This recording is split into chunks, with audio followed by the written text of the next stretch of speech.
activate. Hey guys, Michael J. Crawford, the Anti-Trekker here, and in part one of this Borg lore video series, we looked at what I think is an interesting idea for the origin of the Borg. In this video, we're going to look at the way the Borg suddenly changed and a possible origin for the Queen. Before I get into that, however, I do want to quickly address two common objections from the prior video. Objection! Several times in the comments and direct messages that I've received, I would get something to the effect of, "But wait, didn't you read the Destiny series? They explain where the Borg came from." or, "But wait, in Star Trek Legacy, they explain that Bitchute created the Borg." and so on. Allow me to just say, with no disrespect to the writers of the Destiny series or the Legacy video game or any other non-canon Trek story that may get into the Borg, they're just that. Non-canon. There are many truly great Star Trek novels out there. However, none of them are official canon. As far as I am aware, the only official canon Trek sources are the live-action television series, namely the original series, Star Trek The Next Generation, Deep Space Nine, Voyager, Enterprise, Discovery, and the upcoming series Picard, short treks, as well as the 6 original cast films, the 4 Next Generation films, and the 3 Kelvin timeline films. Outside of this, the only known official canon that I know of are the Countdown comics published prior to the first 2 Kelvin timeline films and currently being published as a lead-in to the new Picard series. As of this writing, the canonical status of the animated series from the 1970s and the upcoming animated Star Trek shows is questionable, so generally I don't use them as sources. It is entirely possible that the upcoming Picard series will say something that contradicts my theory on the origin of the Borg or the Queen, etc. And if they do, I will gladly rewrite my theory to conform with canon. For my goal here is not to come up with something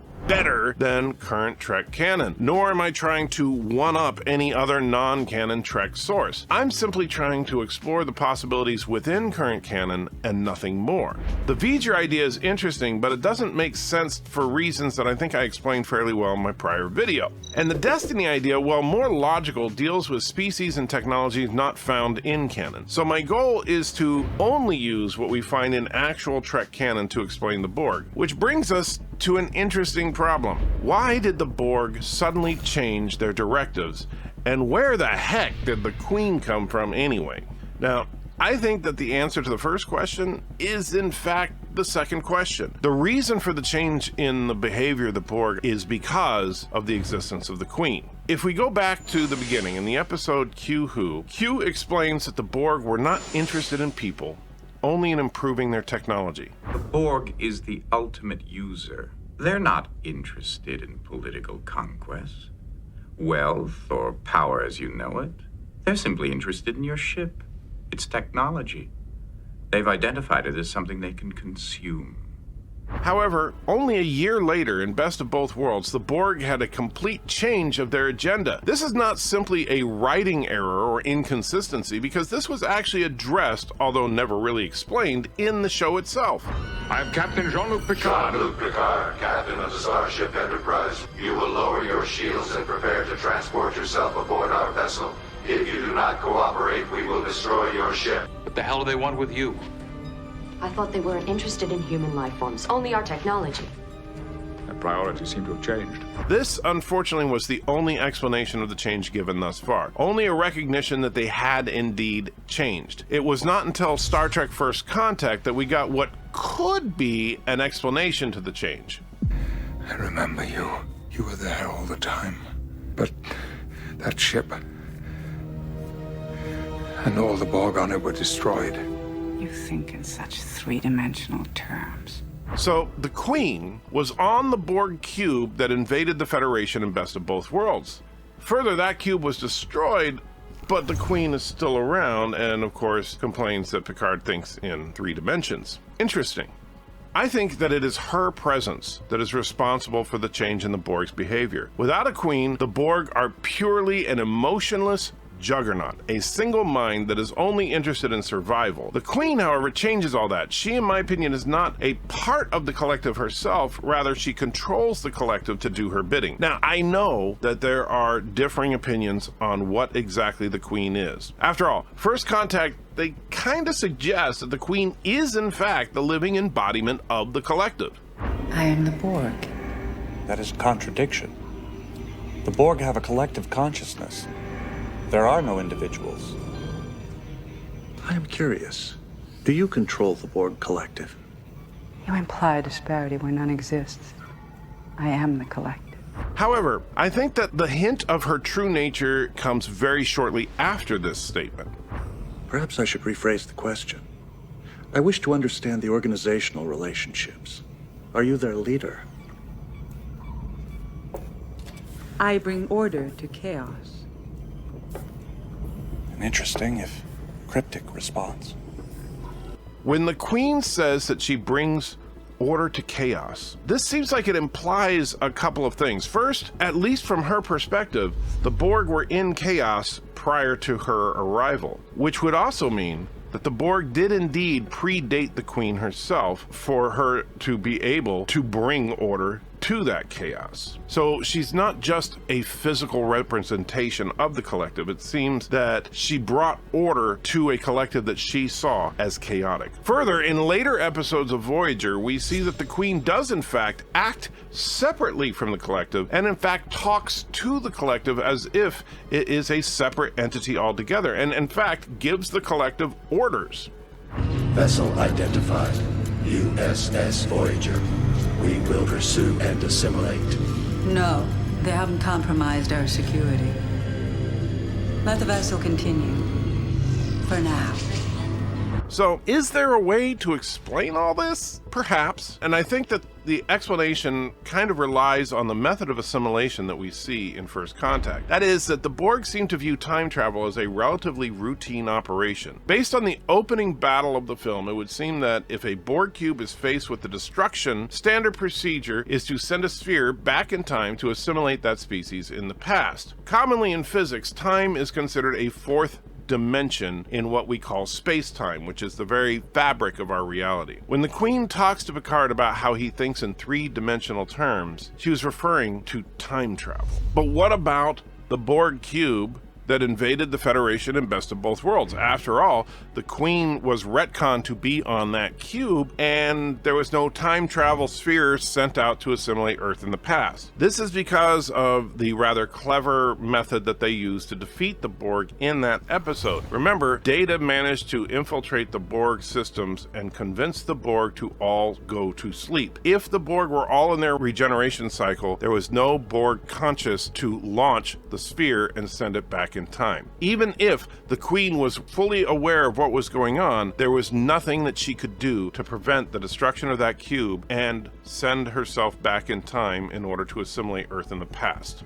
So I think that's probably why in the First Contact encounter, the Borg launched the sphere before the cube was completely destroyed. So I submit that the Queen was not a part of the collective at the time of the events of Q-Who. At that time, a single Borg ship was a living entity into itself, a collection of minds linked together as one. Each cube was a unique and separate entity wandering the galaxy looking to consume new technology and improve itself, only assimilating life forms as needed for replacements. This continued on for some time. At least according to what we know, it's gone on for at least several hundred years. Now, somewhere in between the events of Q-Who and Best of Both Worlds, a Borg cube encountered species 125, and that cube needed a new drone and assimilated a female to replace its needed drone. However, the Borg also assimilated her telepathic ability to communicate over vast distances, as well as species 125's technology to convert telepathic signals into digital signals for remote control of technology. The new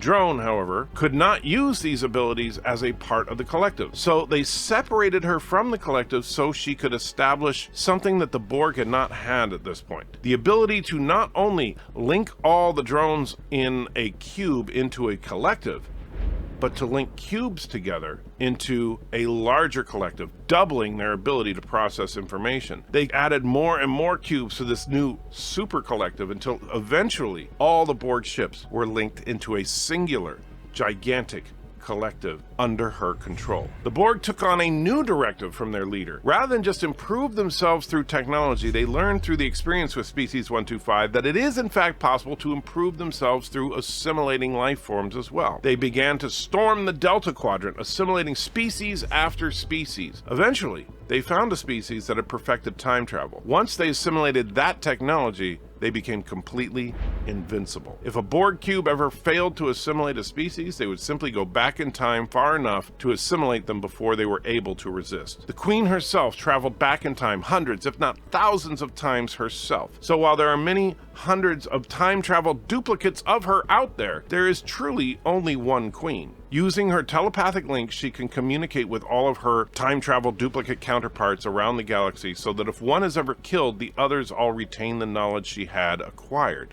Thus, you could not truly kill the Queen unless you could somehow kill them all at once, or possibly find the quote-unquote original and kill her. As long as one Queen survived, she could go back in time, create more duplicates of herself, and in Voyager's final episode, Endgame, Janeway introduces a virus into the collective, effectively breaking down the ability for the collective to communicate. Did this destroy all the Queens? Only time will tell. So that's my thoughts on where the Queen came from, and also in a related topic, why the Borg suddenly changed in between the events of Q-Who and Best of Both Worlds. But what do you guys think? I'm genuinely curious to find out. Take care. Oh, one quick thing before we wrap up this video. I know you guys are smart and you guys think about this stuff just like I do. And I'm sure that some of you are probably thinking right now, but wait, if the Borg Queen keeps going back in time over and over again, how is it possible that the Borg and Q-Who didn't have a queen already? I mean, come on. If we have to have different timelines, then it doesn't make sense. Okay, I do understand what you're saying there, and I agree that on the surface that is a problem. However, let's not forget the Borg Queen is very smart, and the Borg Queen would be, well, very interested in preserving herself before anything else. And among that would mean that she would want to protect her origin. If for some reason her assimilation was prevented, then that could prevent her entire empire from rising in the first place. So the best way to do that is to make sure that that particular cube, the cube that the Enterprise happened to encounter in Q-Who, was never impacted by any of her time travels. That could actually explain why it is that while the Enterprise encountered the Borg in the Alpha Quadrant in System J25, the vast majority of the Borg are in the Delta Quadrant. Now, I think that makes sense, but there's still another problem. But wait, after all, even if you want to argue that she was protecting the timeline for that one cube, what about the fact that they went back in time to try and assimilate Earth? After all, wouldn't that have messed up that Borg cube? Now that is a legitimate point. However, I think that there's two factors there. Number one is the fact that the Borg were, in fact, in a war with Species 8472 at the time of first contact, and they were losing that war. So it's possible that the Queen figured that the risk to her own safety was worth it in order to get the extra resources by assimilating the Alpha Quadrant. The other factor is that, well, the System J25 cube is far enough away from the Federation to where if the Borg did assimilate the Federation, it may not affect System J25 and therefore not affect that particular cube, except that the Enterprise simply didn't encounter it. And the Enterprise encounter with the cube was, well, rather brief. From the Borg perspective, they diverted their course, were shot at a couple of times, they attempted to assimilate the ship, and then it disappeared. And that's pretty much it. So the entire mission of that cube was not substantially interrupted, and in fact, probably not significantly changed at all. Therefore, assimilating the Federation would be a minimal risk to herself, as long as she didn't do anything that actually impacted System J25. So I hope that that explains those two objections. If you have any other good ones, please bring them up in the comments. I'm always open to modifying what we've got because this is obviously just a theory. It's not like I'm suggesting that this is written in stone, and it will be, of course, subject to change based on what we see in the upcoming Picard series. However, now that we've got a better idea of exactly what the Borg are, I think next time we're going to take a look at what the Borg are capable of. Take care.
You son of a bitch, anti-tracker!